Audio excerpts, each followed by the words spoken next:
시험을 만나면 성도는 두 종류로 급히 나눠집니다.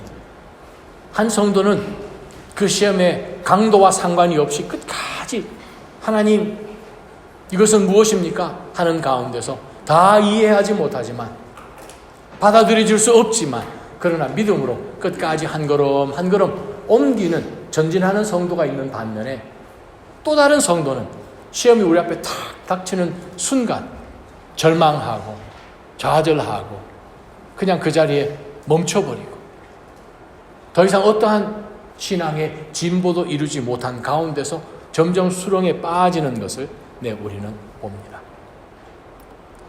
오늘 아침 여러분 일어나셨을 때 물론 어젯밤 너무 많이 더웠죠.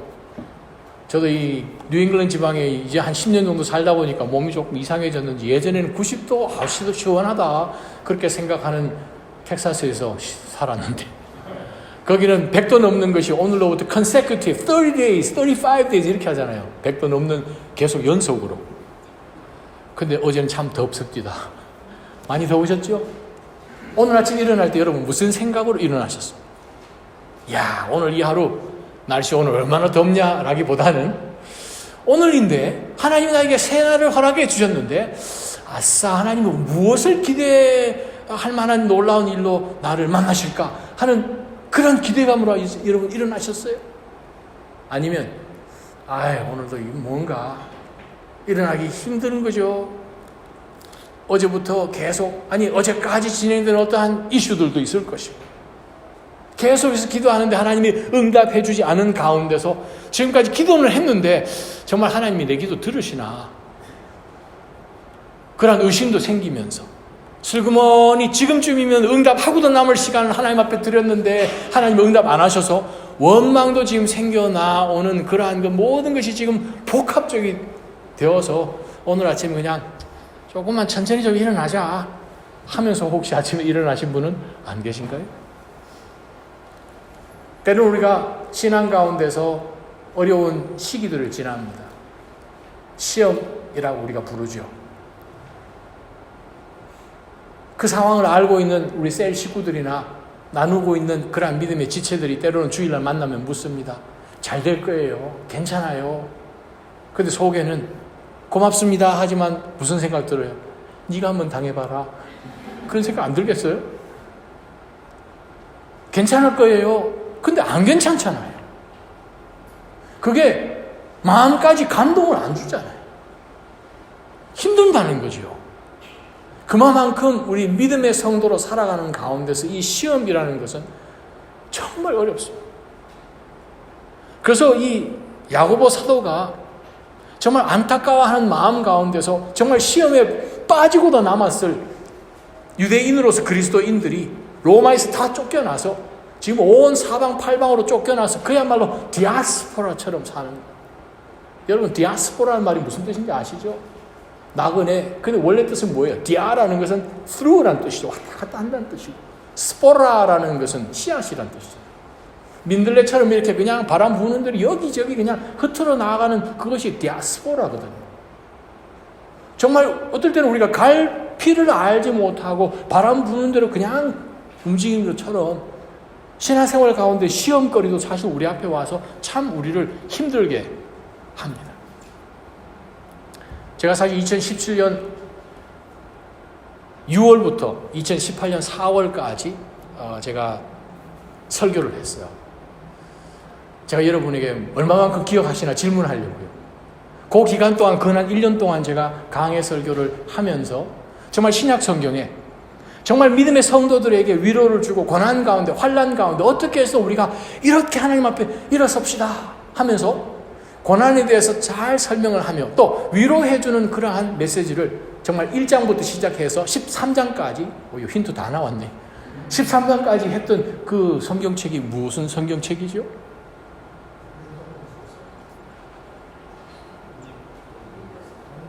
고린도 후서. 할렐루야. 굉장하십니다. 땡큐. 고린도 후서요. 여러분 시간 되시면 한번 펴볼까요? 아니 지금 같이 펴볼까요? 고린도 후서 1장 한번 펴보실까요?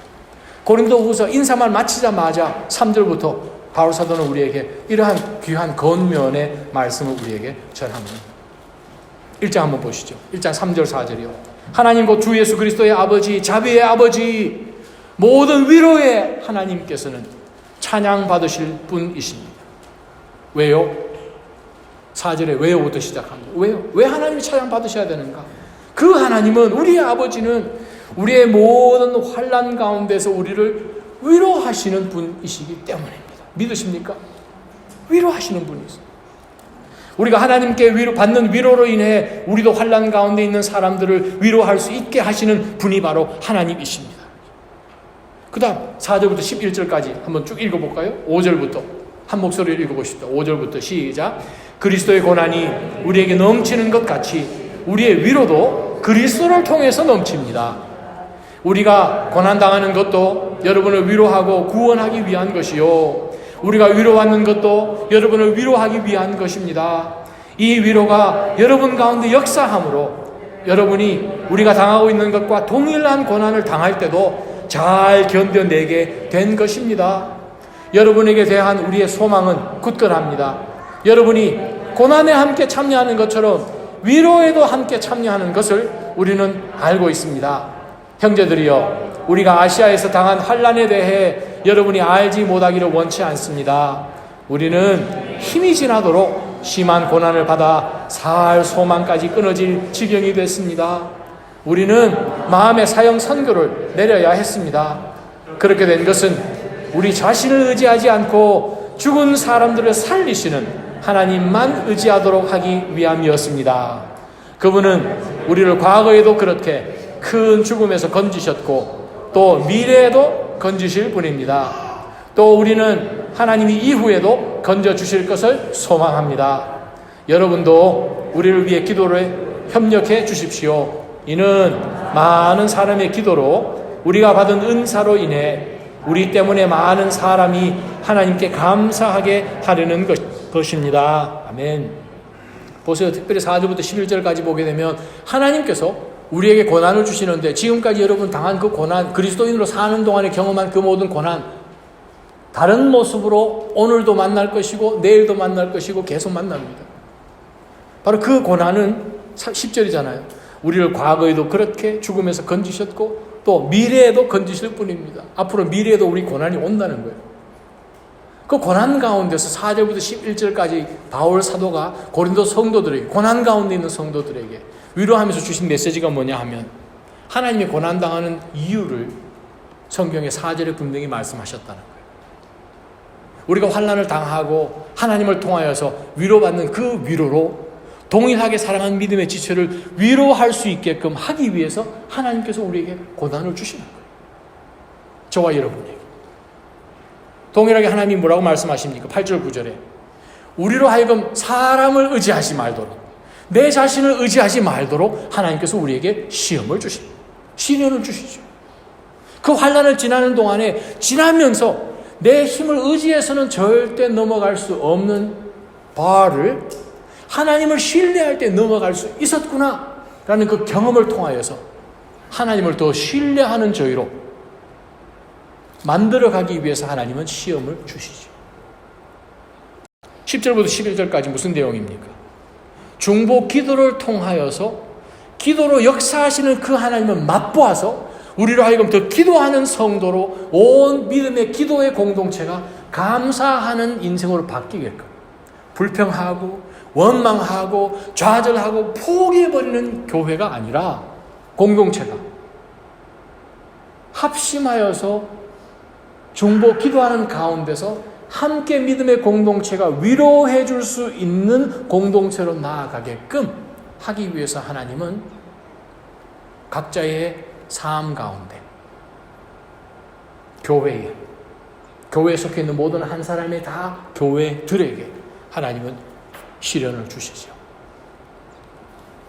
문제는 하나님께서 우리를 시험에 인도하시지도 않고 우리를 시험에 빠뜨리려고 넘어뜨리시지도 않지만, 우리가 시험 당할 때 우리를 그냥 내버려 두시는 하나님은 아니신 것을, 근데 우리 성경 전체를 알지요. 우리가 특별히 읽었던 야고보서 5장 10절 11절 말씀을 보게 되면 우리가 배울 수 있는 사람들을 하나님께서 우리 앞에 세워두셨어요. 말씀을 전하는 그러한 예언자들의 삶을 통하여서 그들이 아무리도 고난을 받았지만 그들을 통해서 본을 받으라 라고 말씀하신 바로 다음에 11절에 욥이란 인물을 성령께서 야고보 사도를 통해서 우리에게 제시합니다. 욥 누군지 아시죠? 그래서 제가 오늘 본문의 말씀을 여러분에게 함께 12절 13절을 보기 전에 욥에 대한 이야기를 조금 하면서 오늘 야고보서에 등장하는 1장 12절과 13절 말씀을 함께 나누고자 합니다. 욥기, 보통 우리가 욥기를 읽을 때 욥은 고난에 대한 책이라고 잘못 생각합니다. 욥기는 사실 서퍼링에 대한 성경책이 아니에요. 욥의 주제는 faith입니다. 믿음이에요. 도구로 서퍼링을 사용한 것이지 주제가 고난이 아니라는 거예요. 자, 욥은 어떤 사람이었습니까? 동방에서 아주 큰 정말 부유한 사람이었고 다복했던 사람이었어요. 아들도 7, 딸 3. 정말 동방에서 정말 자랑할 만한 그런 굉장히 귀한 하나님의 사람이었어요. 근데 우리 1장, 2장을 들여다보면 재미난 씬들이 이렇게 바뀌는데 저와 여러분이 욥의 자리에 한번 적용을 해서 한번 그 상황을 좀 읽어보면 이렇습니다. 욥이 정말 하나님이 복을 주셔서 모든 것 가운데 형통하고 자녀들도 아주 다복하게 잘 자라는 가운데서 갑자기 어떤 일들이 벌어지기 시작합니다. 어떤 일이 벌어지는가 하면 제일 맏형, 제일 맏이 집에서 모여서 잔치를 하고 기뻐하는데 갑자기 그냥 돌풍이 불고 집이 무너지고 또 도적대들이 와서 그냥 밑에 있는 하인들을 다 죽이고 해서 어느 날 하루아침에 자기 자녀들과 모든 재산과 모든 종들과 모든 짐승들을 다 잃어버린 내용이 나옵니다. 영문을 알지 못하는 거예요. 어떻게 이렇게 벌어질 수 있는가?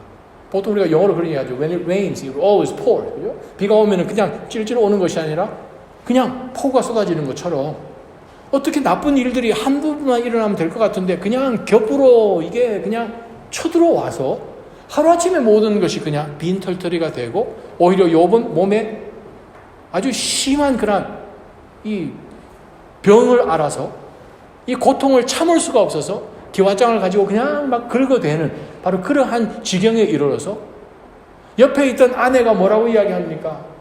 그렇게 그냥 하나님 찾지 말고 그냥 차라리 하나님 저주하고 죽으라! 라고까지 이야기를 하는 것이 1장 19절까지의 내용입니다.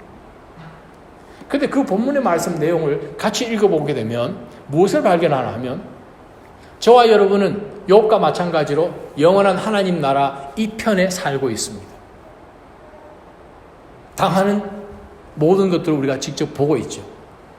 욥은 어디서 이 시험이 왔고 왜 왔고 어떤 상황으로 나갈지도 전혀 알지 못하는 가운데서 그냥 시험을 통과합니다. 근데 하나님이 계신 바로 그 하늘에서 1장에 보게 되면 어떤 상황이 벌어지는 것을 봅니다. 사탄이 온 세상을 이렇게 다니다가 이제 사탄도 fallen angel이니까 하나님 앞에 보고하러 가러 일이 있어서 하나님 앞에 보고하러 갔는지 하나님 앞에 나타났는데 하나님이 사탄에게 묻죠. 너 어디 다녀왔냐? 여기저기 그냥 다녀왔어요. 너 욥 본 적 있냐? 아유 당연히 봤죠. 참 그 믿음이 좋고 동방에서 정말 자랑할 만한 하나님의 사람이다 했더니 그거야 하나님께서 복을 자꾸 주시니까 그렇죠. 한번 건드려 보시죠. 입에서 욕이 안 나오나? 물론 그 말은 성경에 없습니다. 하나님 원망할 겁니다 라고 이야기를 하죠. 하나님을 저주할 것이란 그 단어를 씁니다. 11절에. 그래서 하나님이 그래 너 그럼 가가지고 욥 한번 건드려 보지.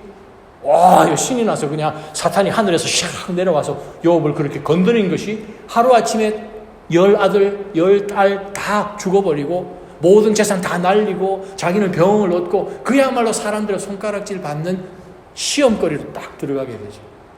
그래도 1장 하반절에 보게 되면 하나님 앞에 범죄하지 않는 것을 우리가 20절, 21절, 22절 읽었습니다. 사탄이 다시 하나님 앞으로 올라왔어요. 그래 어떻게 됐냐? 하나님 아시지만 사탄에게 묻습니다. 그건 재산만 가지고 되겠습니까?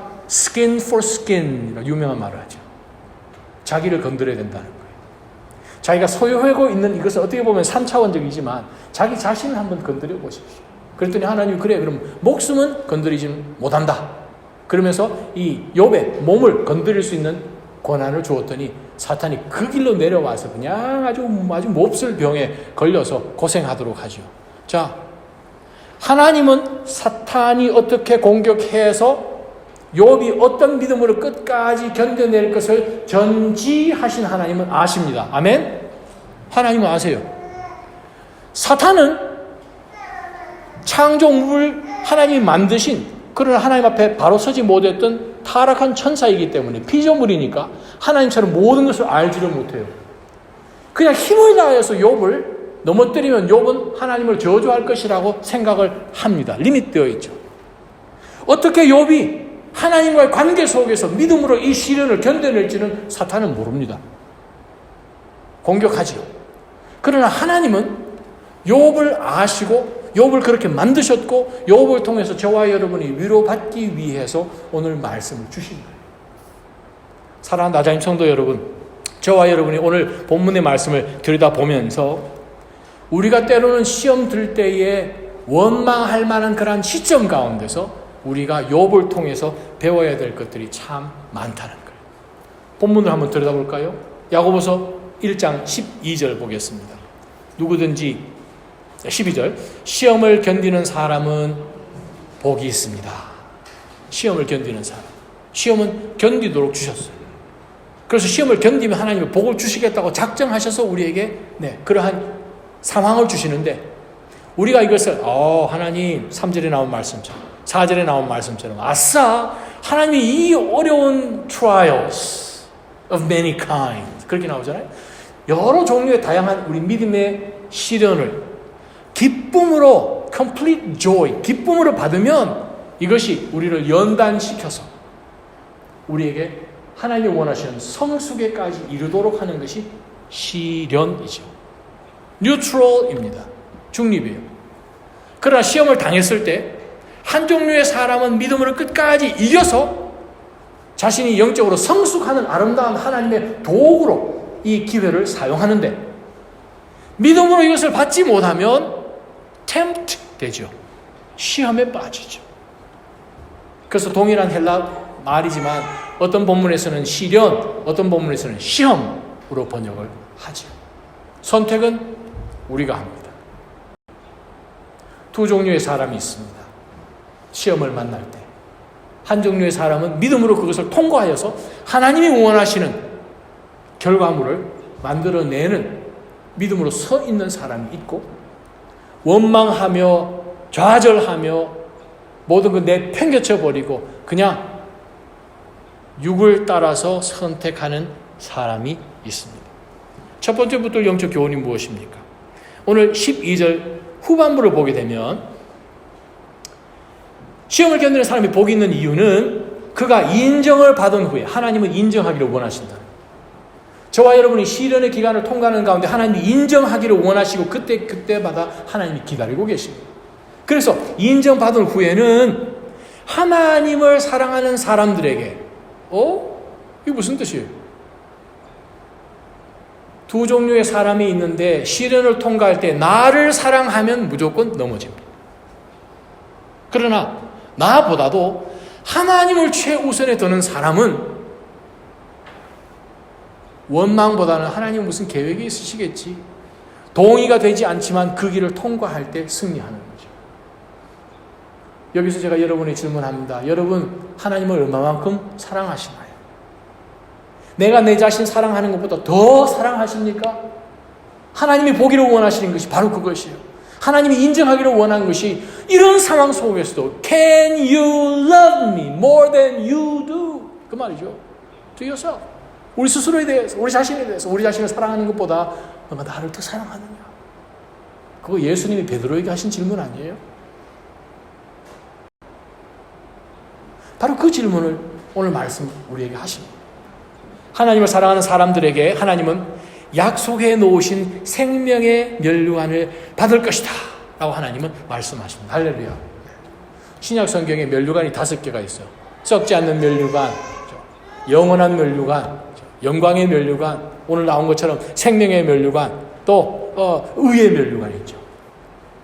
기쁨의 면류관은 정말 하나님의 말씀을 증거하고 끝까지 자기의 삶을 디스플레이하는 사람, 또 목자로서 목자장이 오실 때까지 정말 힘을 다하여서 잘 섬기는 사람들에게는 영광의 면류관, 또 시련하고 인내하는 가운데서 오늘 본문에 나온 것처럼 생명의 면류관, 주님 오시는 것을 사모하는 사람들, 데모데후서 5장에 나온 사람, 그 사람들에게는 무슨 면류관을 주십니까? 의의 면류관을 주시잖아요.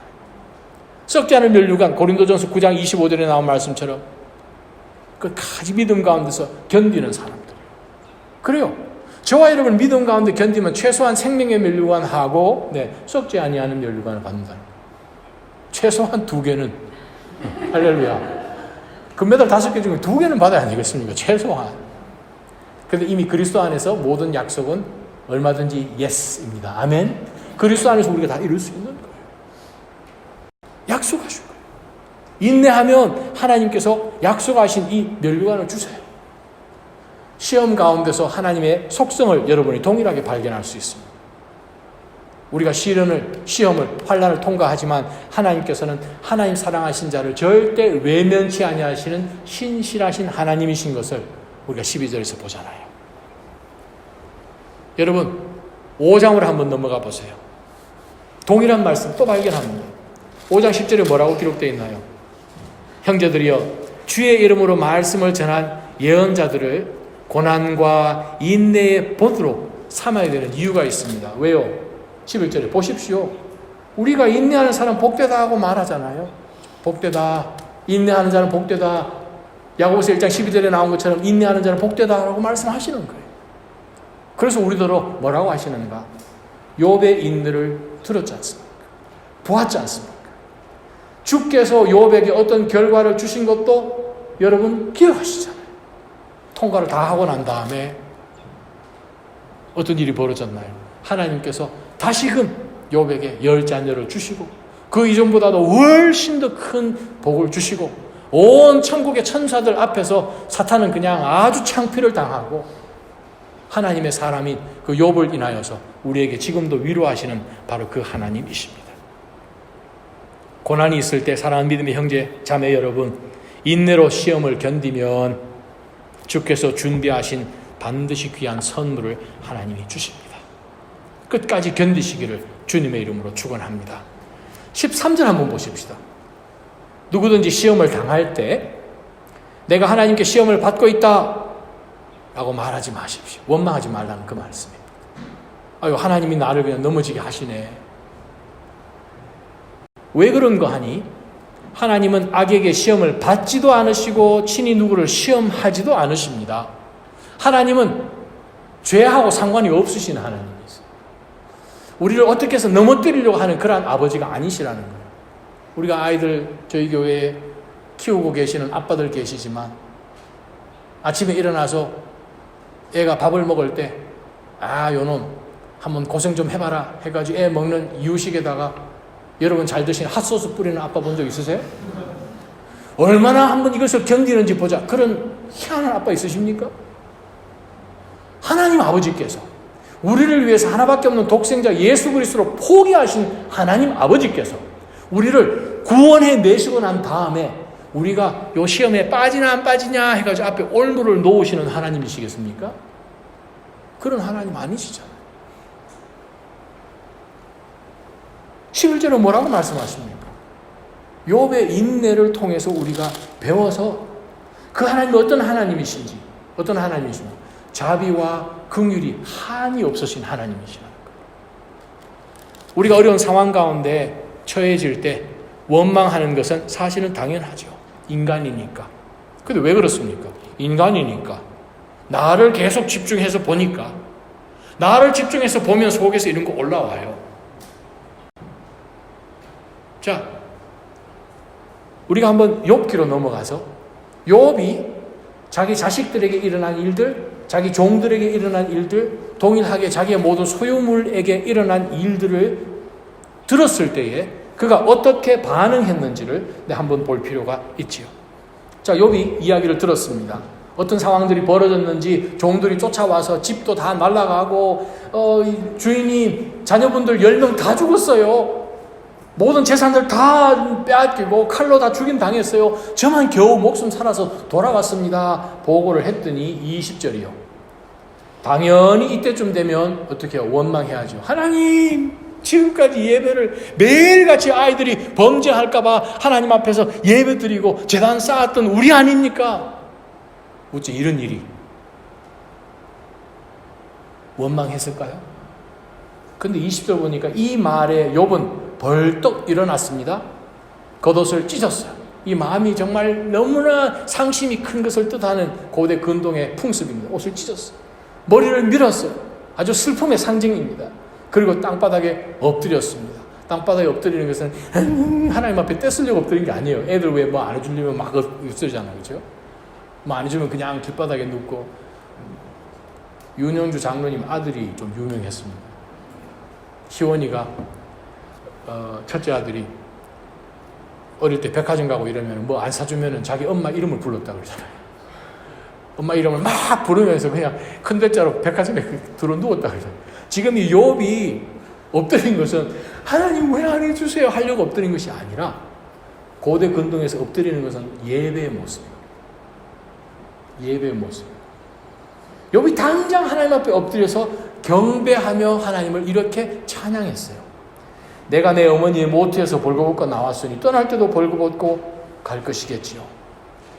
여호와께서 주신 것을 여호와께서 가져가시니 하나님께서 주셨고 하나님께서 가져가시니 여호와의 이름이 찬양 받으시기를 바랍니다 하고 이 모든 일에도 불구하고 욥은 죄를 짓거나 하나님을 원망하지 않았습니다 라고 이야기하네요. 골든 카모 신학교에 지금은 돌아가셨지만 유명한 구약 학자가 계셨죠. 메리더스 클라인이라고 유명한 구약 학자, 드롭시에서 공부를 하셨던 그 교수님이 굉장한 이 말씀하셨어요. 이 욥의 지혜를 배워야 된다. 그렇게 딱 이야기를 하셨어요. 욥의 지혜를 배워야 된다. 욥의 지혜가 무엇입니까? 무슨 지혜를 이곳에서 볼 수 있습니까? 욥은 지금 아무것도 몰라요. 천상에서 어떤 일이 벌어지고 어떤 작전이 회의를 하고 난 다음에 사탄이 와서 공격을 했는지 어떤 이야기들이 하나님과 사탄이 왔다 갔다 했는지 전혀 알지 못해요. 필립 얀스의 Disappointment with God, 하나님 앞에 실망했어요라는 그 책에 보게 되면 이 장면을 묘사하는 것이 또 나오는데 이 장면은 사실은 욥과 하나님과의 관계가 아니라 하나님과 사탄이 지금 팔씨름하는 것 같은 그러한 장면입니다. 욥을 놓고. 그런데 하나님은 무조건 이기신다는 거예요. 할렐루야. 지금 욥은 천상 이편에 있으면서 그 위에 어떤 이야기들이 오고 간지 전혀 알지 못한 가운데서 얼마든지 원망할 수 있는 상황이지만 모르는 것에 대해서 욥은 입을 닫고 자기가 아는 것에 대해서 한 이 지혜를 배워야 된다고 닥터 메르더 클라인이 얘기를 했다는 거예요. 무엇입니까? 하나님이 두려움을 받으신, 하나님만이 경외함을 받으셔야 될 분이니까 이 모든 상황 가운데서 두렵지만 진짜 두려워해야 될 것은 하나님 아버지시라는 거예요. 예배의 원 동기가 무엇입니까? God is to be revered. We should stand in awe before His presence. 하나님 임재 앞에서 우리는 두렵고 떠는 가운데서 나가야 되는 거죠. 여러분이 예배의 목숨을 걸 때 사탄은 기절초풍합니다. 믿으십니까? 사탄은 우리에게 어떤 상황 속에서 우리가 환난을 당할 때 우리 입에서 욕지거리가 나오고 원망이 먼저 나오는 것을 예상하면서 우리 앞에 계속해서 함정을 파고 우리를 속을 뒤집어 놓습니다. 원망하면 사단은 지는 것이고 하나님을 찬양하고 포커스를 하나님에게 두면 나에게서 하나님께로 옮기면 무조건 하나님 앞에 예배하는 자로 바뀌게 됩니다. 그러면 그 다음은 하나님이 알아서 하십니다. It's our choice. 어떻게 아는가? 11절 보시면 재미난 일이 하나 있습니다. 11절에 보게 되면 이 사탄이 하나님에게 대놓고 이런 얘기를 합니다. 아유 하나님, 9절 보게 되면 욥이 아무런 이유 없이 하나님에게 경배하겠습니까? 주께서 욥 그와 그 집안과 그가 가진 모든 것에 사면에 울타리를 쳐주지 않으셨습니까? 주께서 욥이 손대는 일에 복을 주셔서 그 가축이 땅에서 늘어가는 것이지요. 하지만 주께서 손을 뻗어 그가 가진 모든 것을 쳐보십시오. 그러면 그가 분명 주의 얼굴에 대고 저주할 것입니다. 라고 하나님 앞에다 대고 사탄이 얘기를 합니다. 자, 여기에 저와 여러분이 집중해야 될 단어가 하나 있습니다. 저주란 단어. 이 단어는 히브리 말로 바라흐란 단어예요. 원뜻은 축복하다는 뜻이에요.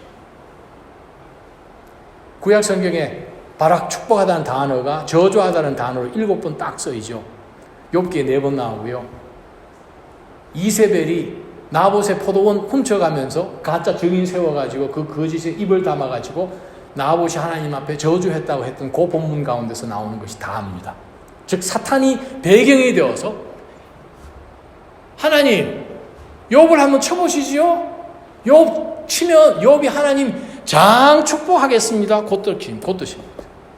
축복이 아니라 하나님을 축복할 거예요 하면서 비꼬아서 욥이 하나님 앞에 찬양하고 축복하는, 하나님을 경외하는 사람이 아니라 그 입술 가운데 있겠지만 사실은 하나님을 저주하는 사람이 될걸요 라고 사탄이 욥을 이해를 하고, 대부분 사람은 그러니까 그 데이터를 가지고 하나님 앞에 나가서 그 얘기를 했어요.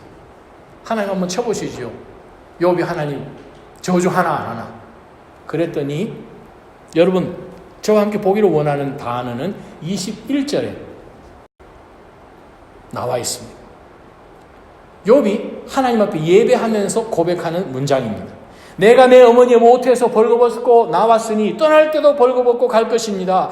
여호와께서 주신 것을 여호와께서 가져가시니 여호와의 이름이 바락 될 것입니다. 아하, 사탄이 꼬아서 하나님을 저주하고 원망하는 그러한 메시지를 주지만 우리 포커스에서 하나님의 포커스로 옮겨질 때는 원망이 오히려 감사로 바뀐다는 거예요. 사탄이 이것을 예상했습니까? 절대 예상 못했습니다. 여러분, 예배에 목숨 거시기를 주님의 이름으로 축원합니다.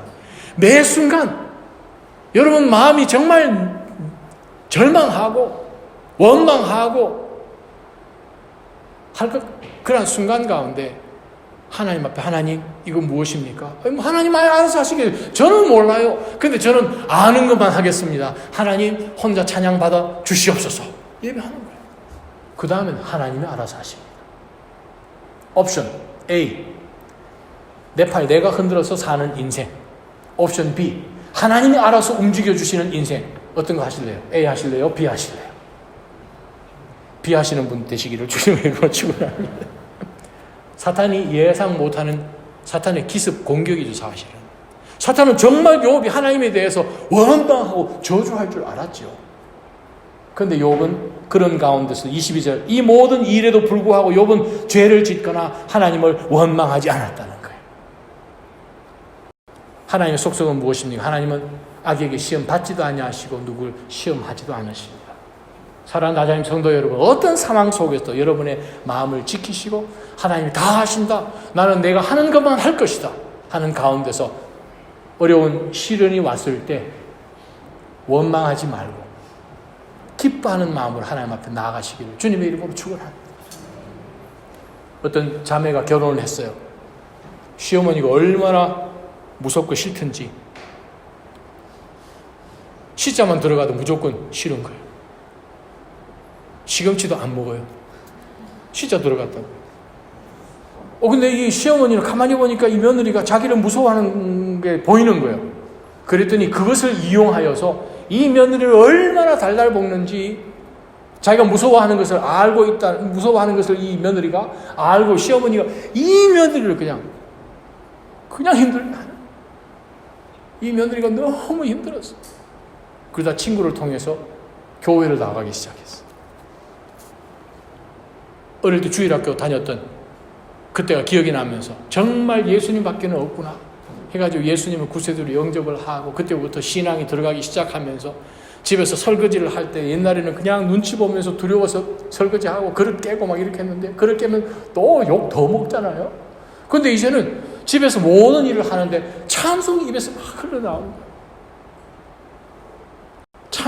찬송을 하면서 집안 모든 일을 베큐도 하고 예수가 함께 계시니 시험이 와도 겁없네 하면서 그냥 찬양하고 집에 일을 하고 있는 거예요.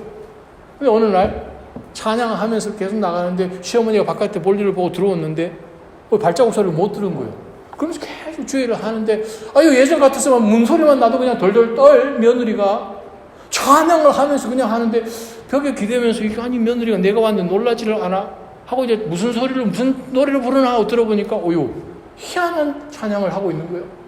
예수가 함께 계시니 시험이 와도 겁없네. 시어머니가 와도 겁없네라고 찬양을 지금 하고 있으니까 이거 뭔가. 그래가지고 나중에 시어머니까지 예수님을 믿었다는 거 아닙니까? 우스갯소리지만 실화이지만 저와 여러분 일상 살아가는 가운데 예외 없이 시험이 찾아옵니다. 문제는 그 시험 앞에 두 종류의 사람으로 갈린다는 거죠. 시험이 없는 인생은 없습니다. 무조건 시련이 찾아오고 환난이 찾아옵니다. 정말 우리가 가장 least expect 했을 때 또 나타나죠.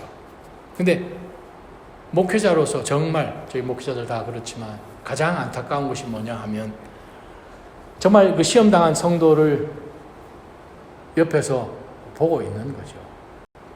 믿음 가운데 잘 견뎌나가서 믿음이 쑥쑥쑥 자라나는 그것을 보면 정말 기쁘고 기도할 때도 신이 나지만 그렇지 않은 가운데서 좌절하고 절망에 빠지고 때로는 신앙까지 다 팽개쳐 버리고 해나가는 그런 것을 보면 정말 찢어집니다.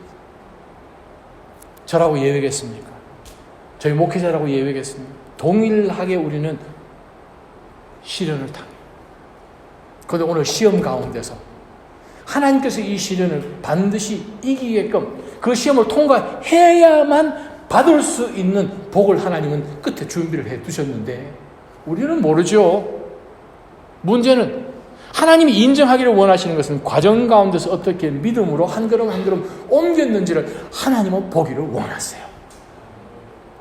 한순간도 하나님을 향한 그 시선이 나나 주변 사람에게 환경에게 빼앗기지 말기를 주님의 이름으로 축원합니다.